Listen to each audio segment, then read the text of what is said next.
دیکھیے 3 پرابلمز ایسے ہیں انسانی تمدن کے جن کا کوئی حل انسان نہیں کر سکتا۔ سب سے پہلا مسئلہ اور سب سے پرانا مسئلہ، ابدی مسئلہ ہمیشہ سے ہے جب سے انسان ہے، عورت اور مرد کے حقوق و اختیارات میں کیا تقسیم ہونی چاہیے۔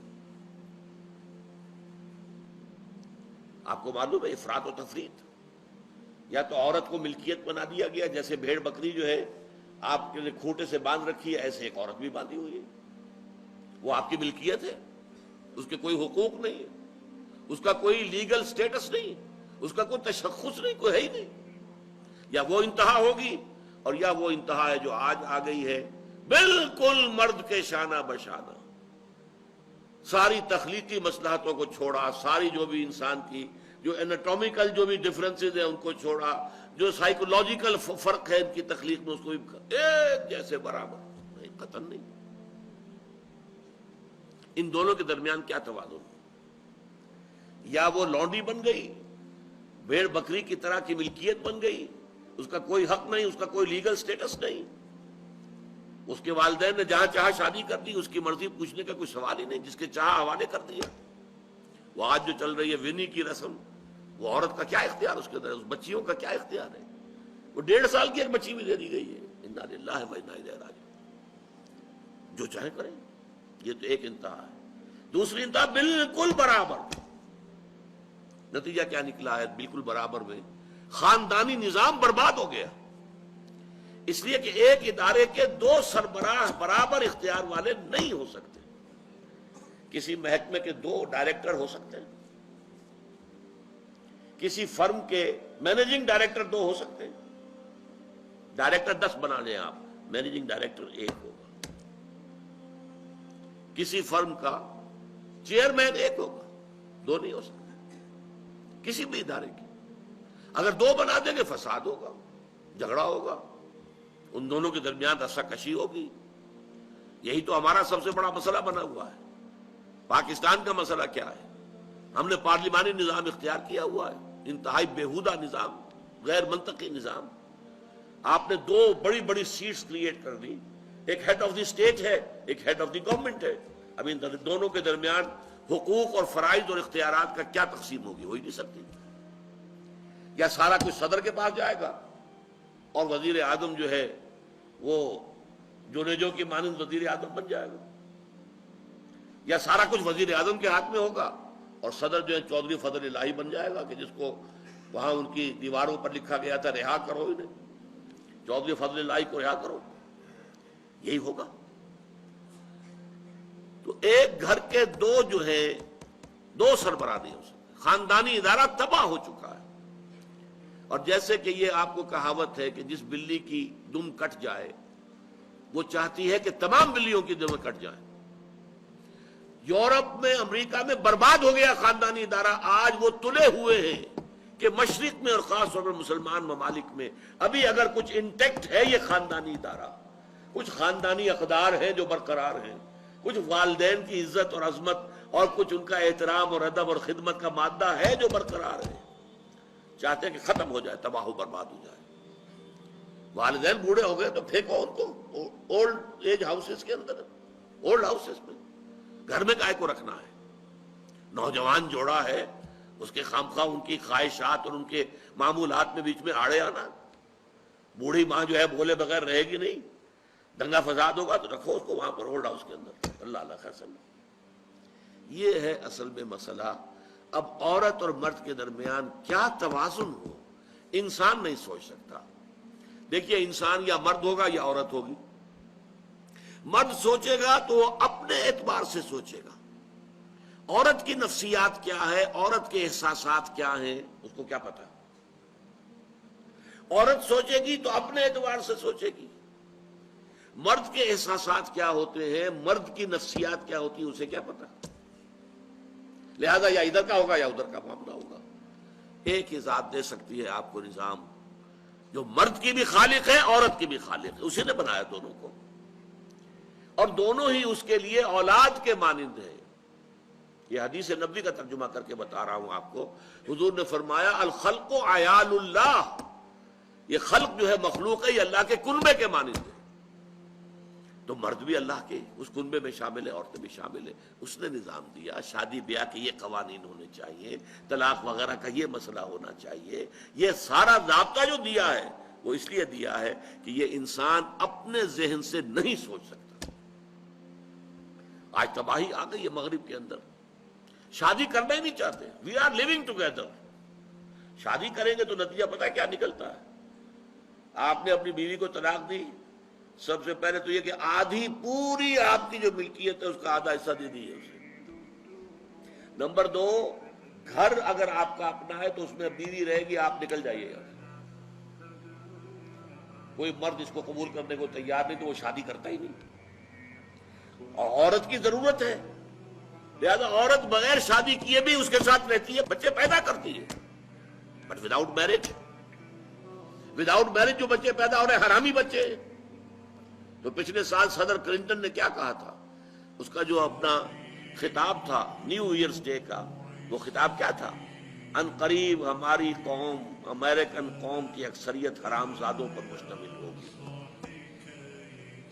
یہ حرام زادہ ترجمہ کیا ہے میں نے، بورن وداؤٹ ویڈ لاک، شادی کے بندھن کے بغیر پیدا ہونے والے. انہیں کو ہم حرامی کہتے ہیں، حرام زادے کہتے ہیں. اور کس کو کہتے ہیں؟ اچھا دوسرا مسئلہ، پہلا مسئلہ تو یہی ہے، پرانا بہت ہے، قدیم ہے. دوسرا مسئلہ، ایک ریاست ہے، ایک نظام ہے، اس کے کچھ اختیارات اور حقوق ہونے چاہیے. ایک عوام ہے، ان کے کچھ اختیارات ہونے چاہیے. عوام چاہیں گے زیادہ سے زیادہ آزادی ہمیں ملے، ریاست چاہے گی زیادہ سے زیادہ اختیار ہمارے ہاتھ میں ہو. اب جو کچھ ہو رہا ہے ترمیمات کے ضمن میں کیا ہو رہا ہے؟ ایک طرف جو ہے مشرف صاحب چاہتے ہیں زیادہ سے زیادہ اور طویل سے طویل میرا دور اقتدار ہو اور اختیارات جو ہے میرے ہاتھ میں آ جائے، گھنٹہ گھر بن جاؤں میں فیصلہ بات کروں. ساری کوشش ان کی ہے. اور یہ ARD وغیرہ کیا کر رہی ہے؟ نہیں، حقوق عوام کے ہاتھ میں آنے چاہیے. اب اس میں بھی توازن کیا ہو؟ یا ٹوٹلیٹیرین سٹیٹ وجود میں آ جاتی ہے جو رشیا میں تھی، USSR میں تھی، عوام کے کوئی حقوق نہیں، no freedom of speech, no freedom of association. نہ تم اپنے خیالات کا اظہار کر سکتے ہو، نہ تم کو جماعت بنا سکتے ہو. یہ نظام تھا. کام کرو، پیجز لو، بس اللہ اللہ خرص اللہ. حیوانوں کی طرح پر کہ صرف راتب دے دیا جائے گا، باقی تمہیں کوئی تمہاری ایکسپریشن، کوئی اپنے خیالات کا اظہار، کوئی فریڈم آف ایسوسیشن نہیں. امریکہ دوسری انتہا پر، مادر پدر آزاد. 2 مرد شادی کرنا چاہتے کر لیں، ایک مرد بیوی ہو جائے گا اور ایک مرد شوہر ہو جائے گا.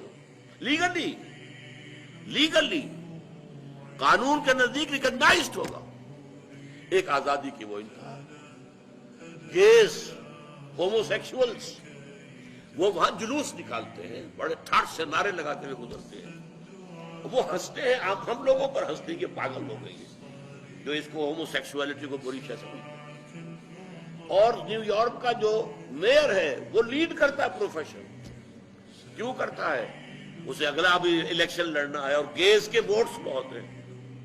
اس سے اندازہ کیجئے کہ کتنی پرسنٹیج وہاں گیز کی ہو چکی ہے، ہومو سیکشولز.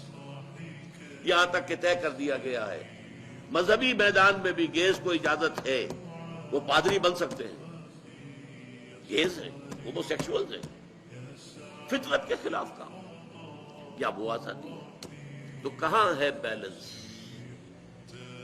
انسانی ذہن کے لیے ناممکن ہے اس بیلنس کا تلاش کرنا. نمبر 3، سرمایہ اور محنت. پروڈکشن جو بھی ہوتی ہے 2 چیزوں سے ہوگی. سرمایہ دار تھا، اس نے کارخانہ لگایا ہے، اتنے کروڑ روپے لگا دیے ہیں، یہ کیا ہے، وہ کیا ہے، یہ سرمایہ ہے. لیکن وہ کیا کر لے گا اکیلا؟ 10,000 آدمی کام کر رہا ہے، لیبر ہے. اب جو کچھ بھی بن رہا ہے، جو پروڈکٹ بن رہا ہے اور جو اس سے آمدنی ہو رہی ہے، اس میں دونوں کے حصہ ہے، لیبر کا بھی حصہ ہے اور سرمایہ کا بھی حصہ ہے. لیکن منافع میں کتنا حصہ سرمایہ کا ہوگا، کتنا لیبر کا ہوگا، کون طے کرے گا؟ یا تو سرمایہ داری بن جائے گی، تب میں تو آپ کو 10 روپے دے سکتا ہوں ڈیلی ویج، منظور ہے تو کام کیجئے ورنہ چاہیے دفع ہو جائے گی. اور بہت سے آپ کے بھائی موجود ہیں جو 10 روپے پر کام کرنے کے لیے تیار ہو جائیں گے. ساری دولت سمٹ کر جا رہی ہے کارخانے دار کے ہاتھ میں۔ کیپٹلزم جو کیپٹل ہے، جو سرمایہ ہے، اصل جو ہے دولت اسی کی طرف، روپے کو روپیہ کھینچتا ہے، پیسے کو پیسہ کھینچتا ہے۔ لہذا امریکہ میں آپ کو ایسے لوگ مل جائیں گے جنہیں اپنی دولت کا اندازہ نہیں ہے کہ کتنی دولت ان کے پاس ہے، بلینز آف ڈالر کا ایک ایک چیک لکھ سکتے ہیں۔ دوسری طرف امریکہ میں آپ کو گھیٹوز مل جائیں گے، گھیٹوز، اور ایک ہی جزیرہ ہے مینہٹن، کوئی 11 میل لمبا ہے، چوڑائی کہیں 2-3 میل ہے، کہیں ذرا زیادہ ہے۔ اس کے ساؤتھ میں جہاں یہ 2 بڑے بلڈنگیں کھڑی تھی جو گرائی ہیں، جو بھی تھے دہشت گرد، یہاں پر یہ اس کا ریچسٹ حصہ ہے، پوری دنیا کی دولت یہاں جمع ہے، سارے بینک وہاں ہیں۔ اور اسی جزیرے کے شمالی علاقے کے اندر گھیٹوز ہیں، افرو امریکنز، کالے امریکی، یوں سمجھیے کہ سب ہیومن لیول پر رہ رہے ہیں، حیوانوں کی طرح زندگی گزار رہے ہیں۔ یہ ڈسپیرٹی نظر آ جائے، تو اب عدل و انصاف کی کیا شکل ہو؟ یا وہ ہے جو رشیا میں اور USSR میں تھا، یا یہ ہے جو امریکہ میں اور اس کے الائز کے اندر ہے؟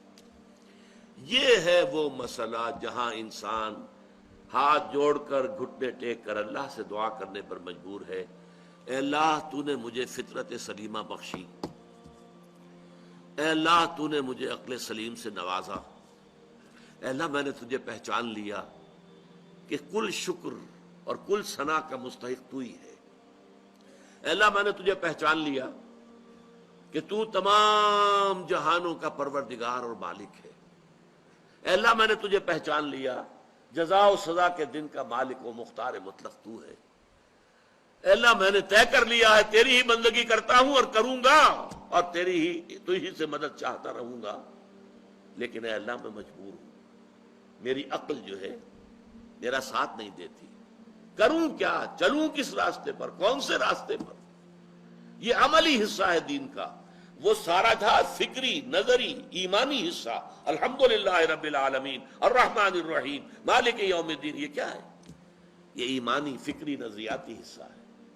عملی حصہ کیا؟ اہدنا الصراط المستقیم، ہمیں سیدھے راستے کی ہدایت بخش، صراط الذین انعمت علیہم، راستہ ان کا جن پر تیرا انعام ہوا، تیرے پسندیدہ بندے جو ہوئے، غیر المغضوب علیہم، جو مغضوب علیہم نہیں ہوئے، ان پر تیرا غضب نہیں آیا، غصہ نہیں آیا، ولا الضالین، اور نہ ہی وہ سیدھے راستے سے بٹ گئے۔ یہ ہے سورہ فاتحہ کا مقام۔ گویا کہ اصل میں یہاں پر قرآن مجید، اس کے اصل مخاطب کون ہے؟ وہ سلیم الفطرت لوگ، وہ سلیم العقل لوگ، جنہیں قرآن کہیں کہتا ہے الذین یعقلون، کہیں کہتا ہے الذین یفقہون، کہیں کہتا ہے اولو الالباب، ہوش مند لوگ۔ یہ وہ لوگ ہیں کہ قرآن مجید اصل میں ان سے مخاطب ہے، اور وہ خود سفر طے کر کے اللہ کی ذات تک، معرفت خداوندی تک تو پہنچ گئے ہیں، لیکن اب عملی زندگی کے اندر رہنمائی کے لیے درخواست کر رہے ہیں، اہدنا الصراط المستقیم صراط الذین انعمت علیہم غیر المغضوب علیہم ولا الضالین۔ یہی وجہ ہے کہ فوراً سورہ بقرہ شروع ہوتی ہے، الف لام میم ذالک الکتاب لا ریب فیہ ھدی للمتقین، یہ ہدایت ہم تمہیں دے رہے ہیں۔ یہ قرآن جواب ہے اس دعا کا، اہدنا الصراط المستقیم صراط الذین انعمت علیہم غیر المغضوب علیہم ولا الضالین، آمین یا رب العالمین۔